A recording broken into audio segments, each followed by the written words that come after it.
Selamat siang Ibu, sebelumnya perkenalkan saya Bidadari Jajija yang bertugas di BPM ini. Ada bisa saya bantu Ibu?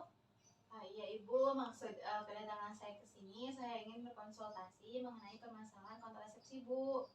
Oh begitu, baik sebelumnya ada beberapa hal yang ingin saya tanyakan terlebih dahulu ya Ibu. Baik Ibu. Kalau boleh tahu, dengan Ibu siapa? Dengan Ibu Dinda. Ibu Dinda. Umurnya? 27 tahun. 27 tahun.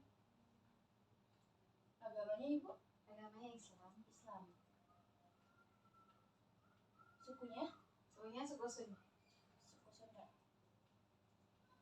Ibu pendidikan terakhirnya apa? Pendidikan terakhir SMA. SMA. Pekerjaannya saat ini? Ibu rumah tangga. Ibu rumah tangga. Ibu tinggal di mana? Di perumahan Sukaraya Indah. Sukaraya Indah. Kabupaten Bekasi.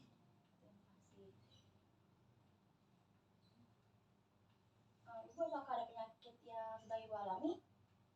Tidak ada. Tidak ada. Apakah ada penyakit yang sebelumnya pernah diderita? Tidak ada juga. Tidak ada ya Ibu. Sudah berapa lama ya Ibu perkawinannya? Sekitar 8 tahun. Baik, 8 tahun. Baik Ibu, sebelumnya apa yang ingin dikonsultasikan? Begini Bu, semalam saya berhubungan badan dengan suami saya menggunakan kondom. Nah, kondom yang digunakan suami saya itu mengalami kebocoran Bu. Nah, cara untuk agar tidak hamil gitu Bu ya, soalnya anak saya sudah 4 Bu. Baik Ibu, sebelumnya saya jelaskan maksud dari tujuan kita melakukan konseling ini ya Ibu. Nah, tujuannya itu agar Ibu bisa memahami permasalahan yang Ibu alami. Nah, konseling ini tuh kemungkinan berlangsung sekitar 10 menit. Apakah Ibu bersedia? Ya, Ibu bersedia.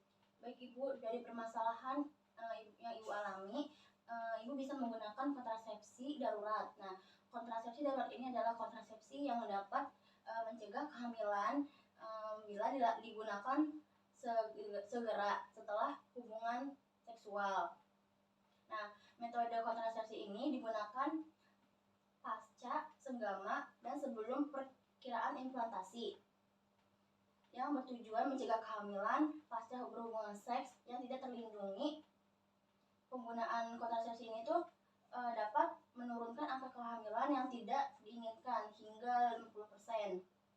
Nah, pelayanan kontrasepsi darurat pada ibu yang tidak terlindungi kontrasepsi sebagaimana dimaksud pada Undang-Undang Ayat 1 itu meliputi ada kondom bocor, lepas atau salah menggunakannya, lalu ada diafragma pecah, robek atau diangkat lalu cepat, lalu ada kegagalan senggama terputus, misalnya ejakulasi di vagina atau pada genitalia eksterna, dan juga salah hitung masa subur. Nah, ada dua macam kontrasepsi darurat, yaitu mekanik berupa IUD dan medik pil KB.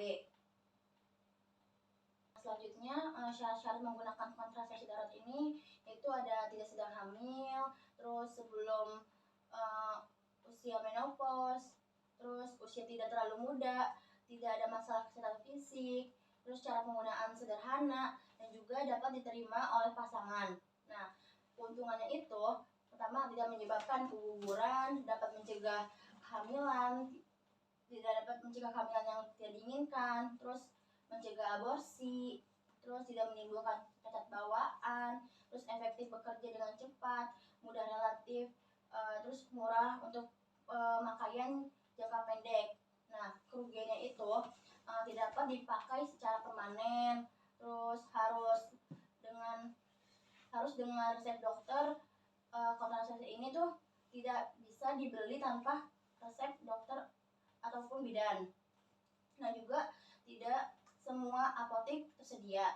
Lalu tidak efektif setelah 3 kali 24 jam untuk pil kontrasepsi darurat. Nah, selanjutnya indikasi dan kontraindikasi dari kontrasepsi darurat ini, yang pertama kesalahan dalam pemakaian kontrasepsi seperti salah penggunaan kondom, terus perkosaan, dan juga tidak menggunakan kontrasepsi. Nah, dari situ itu apakah sudah paham Ibu? Apakah ada yang ingin ditanyakan? Sudah paham Ibu, tapi apakah itu aman bagi saya, Bu? Tentu aman Ibu, karena Ibu termasuk usia itu wanita usia subur dan Ibu sedang tidak hamil, terus serta menggunakan kontrasepsi yang alami berupa kondom sehingga terjadi kebocoran. Apakah ada yang ingin ditanyakan lagi Ibu? Sudah jelas, Bu. Baik, ini kontrasepsi daruratnya berupa pil KB ya Ibu.